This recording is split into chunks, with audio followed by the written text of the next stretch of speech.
(1월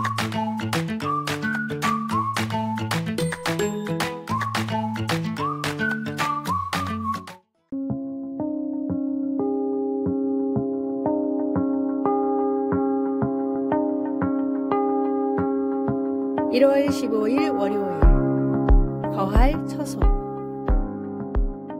제비과에 속한 몸집이 작은 갈색제비는 강기슬개 둥지를 틉니다. 영국 남동부의 토지 개발로 인해 그들의 서식지가 줄어들면서 해마다 월동을 끝내고 돌아오는 새들이 둥지를 틀 장소가 점점 찾기 어려워졌습니다. 그 지역의 환경단체들은 거대한 인조 모래 언덕을 만들어 새들이 집을 지을 수 있도록 긴급 조치를 취했습니다. 모래로 조형물을 만드는 어느 한 회사의 도움으로 모래를 이용해서 새들이 해마다 돌아와 서식할 수 있는 곳을 조성한 것입니다.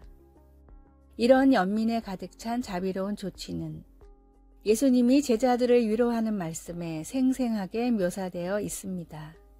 예수님은 제자들에게 내가 가는 곳에 내가 지금은 따라올 수 없으나 후에는 오리라 라고 말씀하신 후에 천국에 그들을 위해 거처를 예비하러 가신다는 확신을 주셨습니다.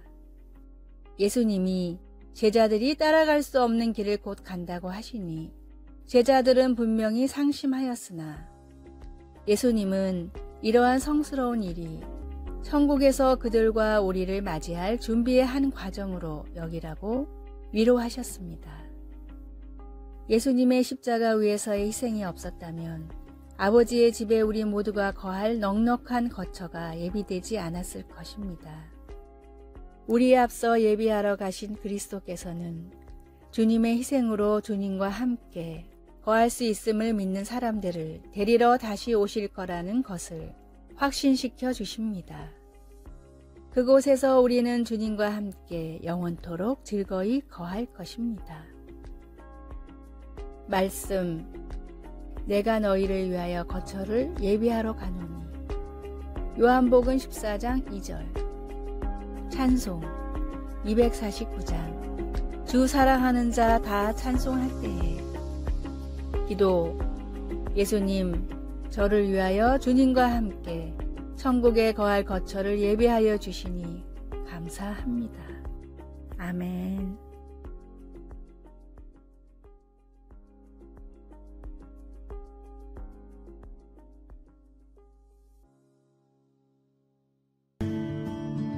(1월 16일) 화요일 더욱 모여야 하는 이유. 마틴 루터는 제자들에게 항상 모이기를 패하지 말고 서로 권하라 라는 히브리서 10장 25절의 말씀을 중요하게 가르쳤습니다. 그 이유는 사람은 혼자 있을 때 죄를 지으며 우리는 연약하기 때문에 서로를 향한 권면과 기도로 붙들어줘야 하기 때문입니다. 마틴 루터는 이 말씀을 다음과 같이 가르쳤습니다. 대부분의 죄는 혼자 있을 때 짓게 되며 큰 죄일수록 더욱 그렇다. 하와가 혼자 있을 때 마귀가 찾아와 유혹했다. 대부분의 사람들은 혼자 있을 때 살인을 저지르고 물건을 훔치고 성적인 죄를 저지른다. 마귀는 고독을 이용해 사람들을 잘못된 길로 이끄는 속성이 있기 때문이다. 성도들이 함께 모여 있게 되면 부끄러워서라도 죄를 짓지 못한다. 예수님은 두세 사람이 주님의 이름으로 모인 곳에 함께 하신다고 말씀하셨다. 주님이 계신 곳에서 어찌 죄를 짓겠는가? 나 역시 혼자 있을 때 죄를 짓는다. 하나님은 우리를 교제하도록 지으셨고 혼자 있게 짓지 않으셨다. 끼리끼리 모인다는 말이 있는 것처럼 주님이 다시 오실 그날이 다가올수록 우리는 함께 모여 찬양하며 주님의 이름을 높이는 일에 힘써야 합니다. 혼자 있는 나의 모습이 어떤지 점검하고 죄를 멀리하며 거룩한 모임으로 더욱 은혜만을 구하십시오. 말씀, 모이기를 패하는 어떤 사람들의 습관과 같이 하지 말고 오직 권하여 그날이 가까움을 볼수록 더욱 그리하자. 히브리서 10장 25절. 찬송 223장. 하나님은 우리들의. 오늘의 만나. 함께 모여 찬양하며 주님을 높이게 하소서.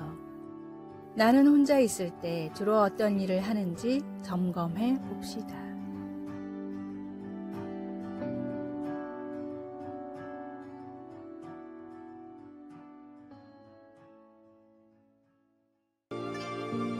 (1월 17일) 수요일. 넉넉히 이기는 자.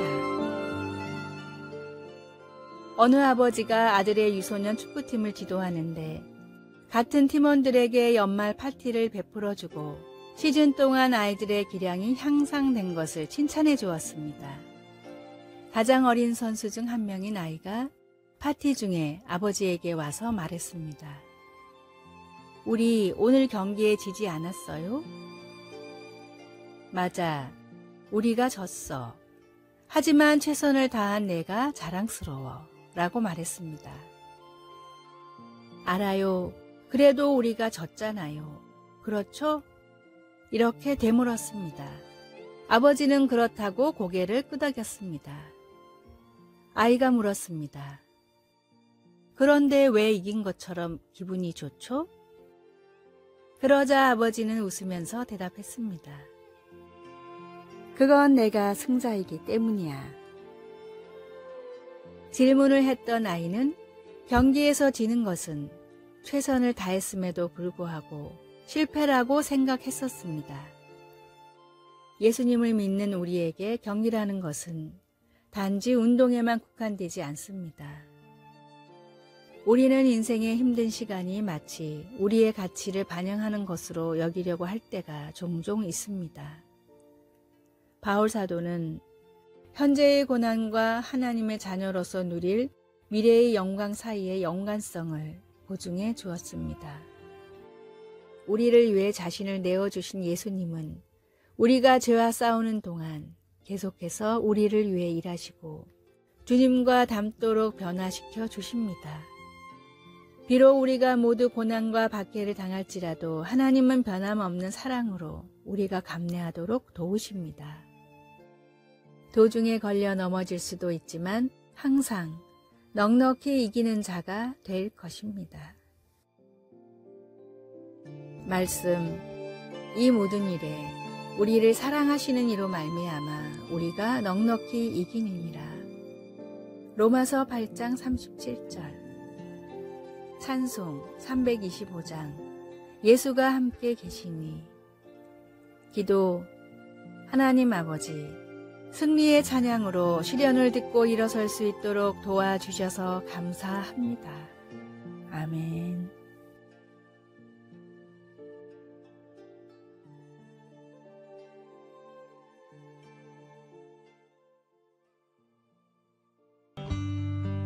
(1월 18일) 목요일. 목적지가 어디인가? 이상한 나라의 앨리스의 주인공인 앨리스가 숲길을 지나다 길을 잃었습니다.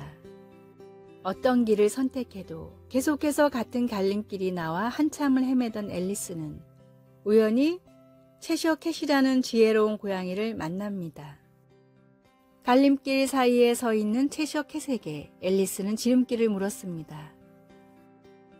내가 어느 길로 가야 하는지 알려줄 수 있어? 물론이야. 그런데 너는 어디로 가고 싶은데? 앨리스는 곰곰이 생각하다가 대답했습니다. 아무 길이나 상관없어. 그럼 어느 길로 가도 답은 없어.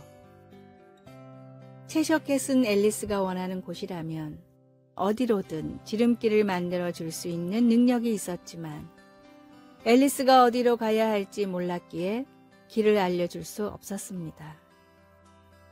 우리의 인생은 어떻습니까? 어디서 태어나 어느 곳을 지나 어느 곳을 향하고 있습니까? 하나님과 함께하지 않는 허무한 인생은 죽음이라는 종착지에 다다라 정답을 찾지 못하는 길 잃은 인생과 같습니다.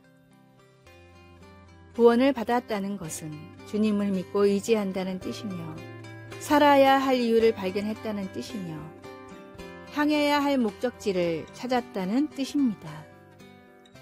짧은 인생이지만 하나님의 손을 붙잡고 천국이라는 본향을 향해 걸어가십시오. 말씀, 주께서 나를 모든 악한 일에서 건져내시고 또 그의 천국에 들어가도록 구원하시리니 그에게 영광이 세세 무궁토로 있을지어다. 아멘. 디모데후서 4장 18절. 찬송. 어디든지 예수 나를 이끌면. 오늘의 만나. 짧은 인생이지만 하나님의 손을 붙잡고 천국이라는 본향을 향해 걸어가십시오. 아멘.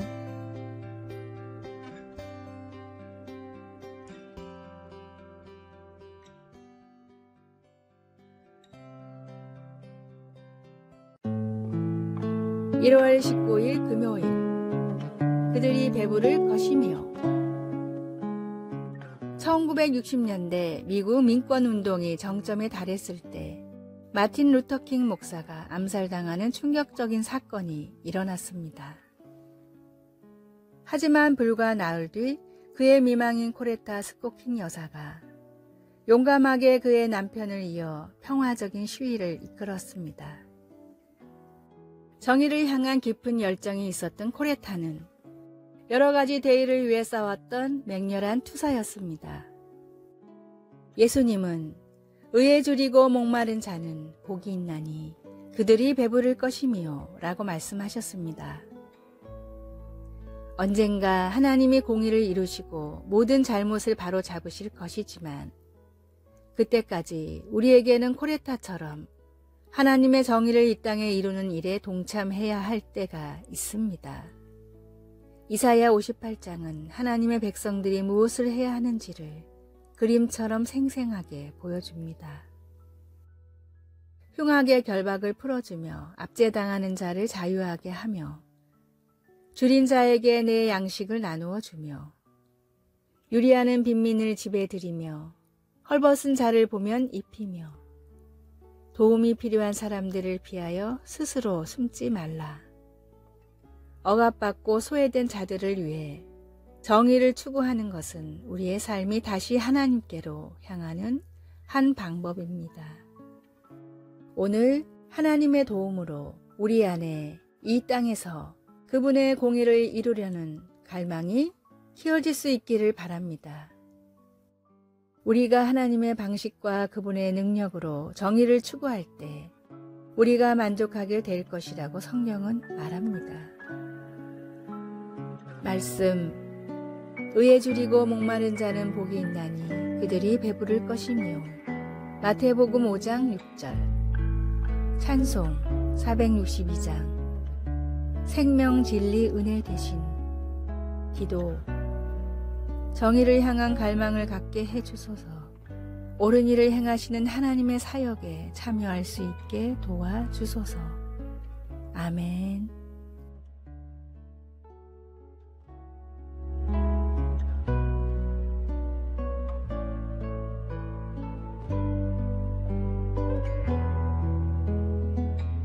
아래의 빨간색 글자 구독을 누르시어 더 많은 전도의 열매를 맺으시기를 기도합니다.